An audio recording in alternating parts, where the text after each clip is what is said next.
সব মানুষের পৃথিবী একরকম নয়। কেউ শব্দে পৃথিবীকে অনুভব করে, কেউ আলোতে, কেউ স্পর্শে, আবার কেউ নীরবতার গভীরে। কিছু শিশু আমাদের মতো করেই হাসে, ভালোবাসে, অনুভব করে, কিন্তু তারা পৃথিবীকে একটু ভিন্নভাবে দেখে। এই ভিন্নতার নাম অটিজম। এটি কোনো রোগ নয়, কোনো অভিশাপও নয়। এটি আমাদের মস্তিষ্কের এক অনন্য বিকাশের গল্প। যখন একটি শিশু 18 মাস থেকে 3 বছর বয়সে পৌঁছায়, তখনই ধীরে ধীরে উন্মোচিত হয় তার এই বিশেষ ভুবন। অটিজম বৈশিষ্ট্য সম্পন্ন সবাই একরকম নয়। এটি একটি স্পেকট্রাম বা বর্ণালী।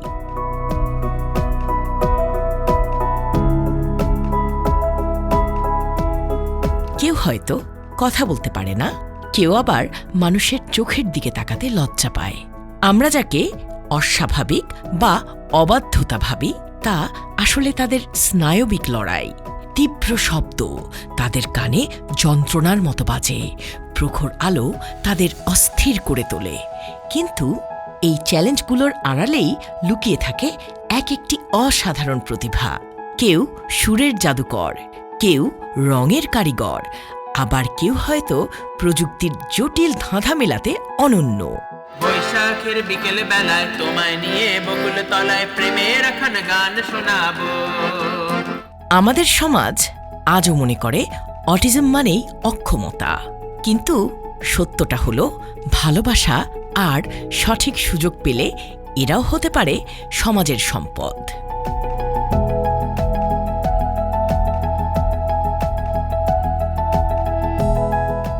সমাজ তখনই সুন্দর হয় যখন কেউ পিছিয়ে পড়লে অন্য কেউ পরম মমতায় তার হাতটি জড়িয়ে ধরে। সেই মানবিক দায়বদ্ধতা থেকেই জন্ম নিয়েছে RTVর সামাজিক উদ্যোগ হাত বাড়িয়ে দিলাম এবং সহযোগী প্রতিষ্ঠান ইন্সপিরেশন ওয়েলফেয়ার সোসাইটি। আমরা শুধু সচেতনতা নই, কাজ করছি জীবনমান উন্নয়নে। এখানে শিশু থেকে প্রাপ্তবয়স্ক সবার জন্য রয়েছে কারিগরি প্রশিক্ষণ, হস্তশিল্প, সৃজনশীল কাজ আর আয়বর্ধক শিক্ষার মাধ্যমে আমরা তাদের আত্মবিশ্বাসের ভিত গড়ে দিচ্ছি। বিশেষ করে সেই সব মা বাবাদের জন্য আমরা ছায়া হয়ে দাঁড়িয়েছি, যারা সন্তানের ভবিষ্যৎ নিয়ে প্রতিনিয়ত দুশ্চিন্তায় থাকেন।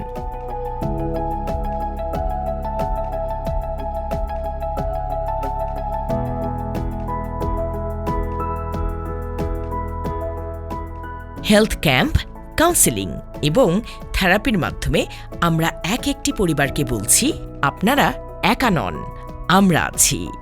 আমাদের এই নিরলস সংগ্রামের স্বীকৃতি মিলেছে জাতীয় পর্যায়ে। 2019 সালে অটিজম সচেতনতায় বিশেষ অবদানের জন্য সংস্থার সাধারণ সম্পাদক সৈয়দা মুনিরা ইসলাম এবং 2020 সালে সফল প্রতিষ্ঠান হিসেবে RTV অর্জন করে জাতীয় পুরস্কার। সাফল্যের এই ধারা অব্যাহত রেখেছে আমাদের শিক্ষার্থীরাও। 16তম বিশ্ব অটিজম সচেতনতা দিবসে ফাবলিহা আজিম এবং 2025-এর জাতীয় প্রতিবন্ধী দিবসে কানিস ফাতেমা ঐশী সফল প্রতিবন্ধী ব্যক্তি হিসেবে জাতীয় সম্মাননা অর্জন করে।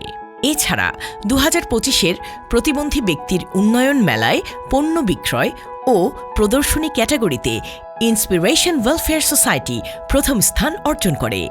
এই অর্জন প্রমাণ করেছে সঠিক সুযোগ পেলে এই মানুষগুলোই হয়ে উঠতে পারে অদম্য।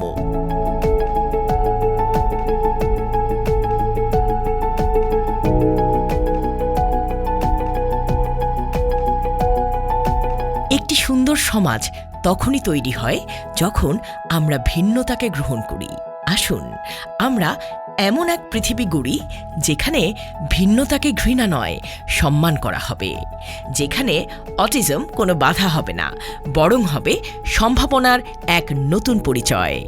মনে রাখতে হবে, অটিজম বৈশিষ্ট্য সম্পন্ন জনগোষ্ঠী আমাদের দয়ার পাত্র নয়, তারা আমাদেরই অংশ।